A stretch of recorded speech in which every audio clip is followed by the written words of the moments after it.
Вот, кстати, электрический Фордец F-150. Кто ни разу не видел, стоит, заряжается. 26 баксов, там что-то. Да, немножко впереди открывалка и закрывалка.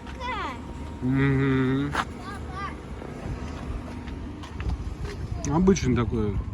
То же самое, только электро, типа. Ну, прикольно выглядит, не знаю. Опять же, кому интересно, там приглядитесь, посмотрите, сколько что стоит там. Посчитайте. Вот там есть, пожалуйста. Осторожно, машина сзади. Я поздоровалась с этим дядей. Молодец. Он дал прямо вокруг большой прохол и поздоровалась. Он мне первый сказал привет, а я второй. Молодец, молодец. Брат, плохец. Это первый.